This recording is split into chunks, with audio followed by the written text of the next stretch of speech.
the most important things the University of Texas ever did was to start the Rapoport Center, but the Rapoport Center would never have come to life if it hadn't been for B. Rapoport himself. I think for both my grandparents, their childhood experiences really shaped so much of their worldviews.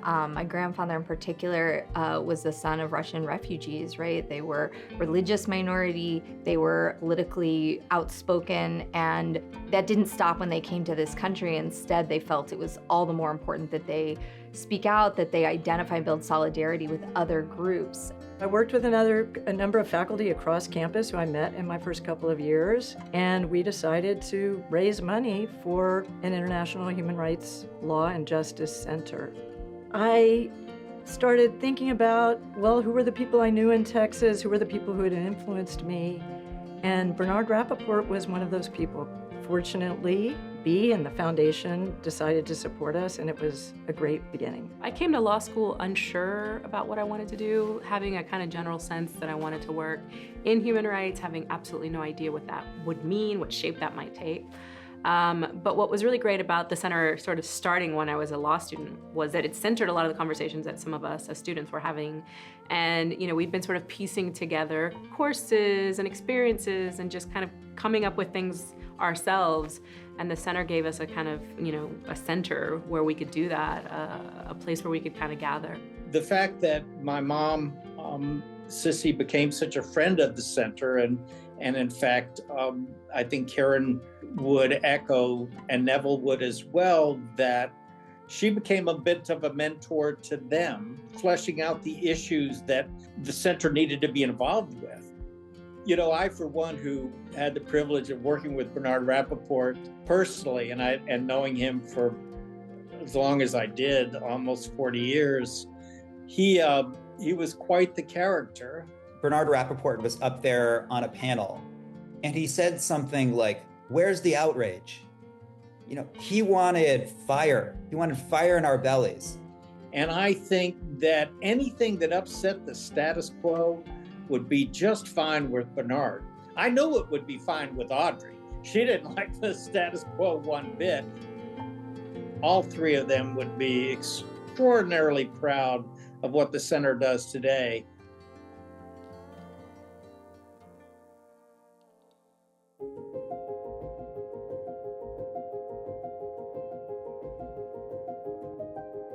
There was this center at the law school, the Rapoport Center, and it felt like something that I wanted to be involved in. It felt like that was why I was in law school, to do work related to international human rights, and do work that's not only practical, but also theoretical, thinking about, what are the broader impacts, not just if we, take one particular case and do a good job on it, but, what are the systemic issues that give rise to the problems we observe in front of us? The things that make the Rapoport Center so interesting are exactly the reasons I got involved to begin with. It brings together people from all over campus, different colleges, different departments, different disciplines, different really ways of seeing the world, ways of approaching the world and understanding it, and it puts all those people in conversation. I think all of us need collectively to thank the Rapoport Center for its contribution to our intellectual life on this campus.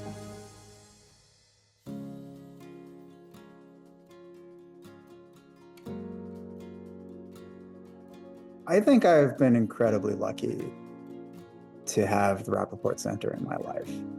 The center offers a unique, and it's rare on this campus, combination of an opportunity for personal development and professional development. So students help us with our publications, with our programming, with research. And because Karen and I are now old, they also bring a range of social media skills, perspectives, and they have energy.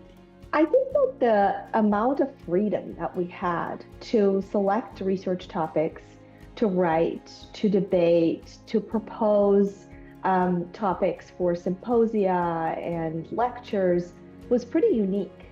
With my background and not having people in my family who have been lawyers before, being able to be in a space where law school seemed attainable really opened my eyes to what is possible. This is a space where all of the faculty is very welcoming, very supportive, who are knowledgeable in human rights space. Being able to connect with a network of international law scholars and practitioners has been really helpful to me.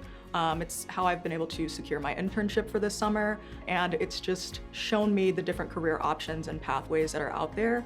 I could see that I could continue a career in immigration law and at the same time engage in litigation on the human rights side of things. Since then, pro bono work at the firm has become an integral part of my career. The Human Rights Center kind of launched me on this career.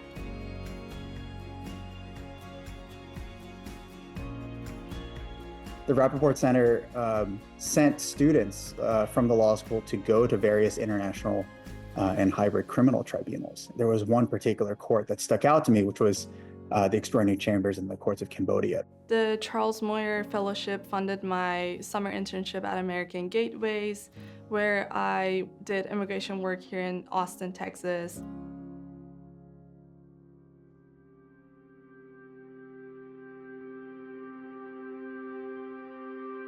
One of the things that the center does really, really well is we are good at fostering intergenerational memory and intergenerational activism. Sissy Farenthold, for example, was instrumental in early anti-nuclear thinking and activism. She was also instrumental in recognizing that Roe v. Wade was not protecting the reproductive rights of poor women, almost from its inception.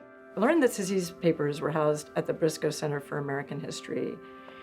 And I'll just say learning that actually was the beginning of a beautiful collaborative relationship with the Briscoe Center on many papers. We eventually put together a digital exhibition on Sissy that included that work as well as her state and national work, and really her grassroots work throughout the end of her life on peace and social justice. Actually, this is funny. I talk to Sissy every once in a while and I tell her, I know your life better than you do, which is a silly thing, but really I sat in for probably 10 to 15 hours a week going through her archives, learn from it, and transfer it into what we do now, current political issues in the ways of disarmament, feminism, all of those topics which are completely relevant today. When Karen Engel called and said, we want to collect your papers, I had the opportunity to go back and look at all of this documentation of the people that I've been honored to meet and to help, and the stories that I've been honored to listen to. And those papers are available on the Rapoport Center website. One of the speakers who speaks to the cohort every year is Michael Tiger, who I learned about through the cohort program and is an inspiring, amazing human rights lawyer who has been doing it for years, but he's so humble when he talks to us students about it. I've gotten to sit through and meet with him twice now, and every time I'm inspired by the stories he has.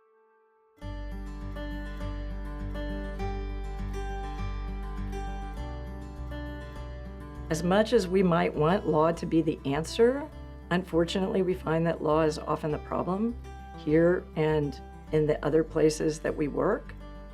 And it's important to identify the ways in which law is constructing inequality and injustice, but to do that in collaboration with people who are on the ground and who are thinking creatively and imaginatively of other ways to respond.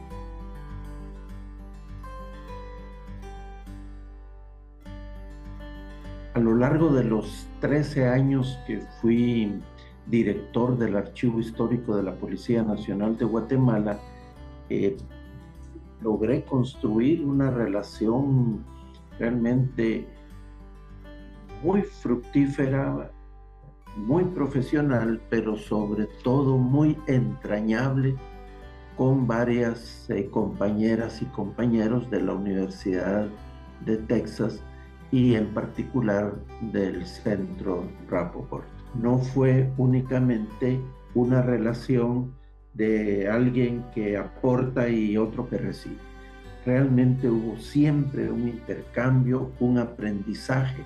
From the workers' defense perspective, I know that the organization partnered multiple times with the center and making sure that not only we're prioritizing the people that are being impacted and putting them at the forefront of the work that we do, but also coming in with solutions and coming in with research. We planned these 2 webinars right after the decision came down to not just think about what's happening in the country, but what's going to happen in Texas.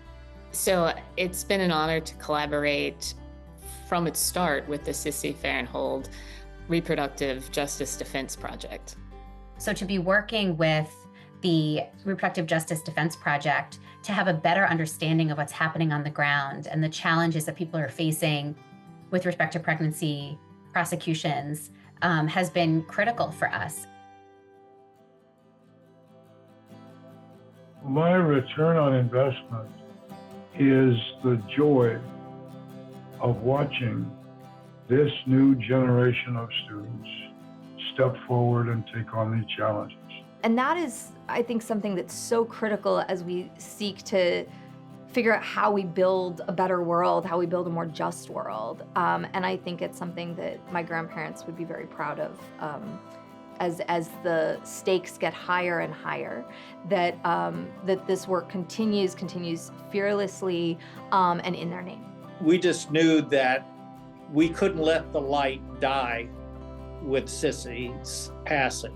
And so you know the rest. We've been earnestly working pretty hard to keep the lights on and the flame burning ever since. It's been more than 3 years now that we've been raising money and adding to what Bernard and Audre left in their generosity. I hope for continued university support. I hope we can continue to be true to our mission, that we stay flexible in responding to the human rights challenges of the moment. And none of that happens without the support of our donors and funders. So if you like the work we're doing, which I think you should, please keep giving. We need to remind the university of its motto, that what starts here changes the world, and need to make sure that it changes the world for the better. Thank you for coming, and this is a new beginning. God.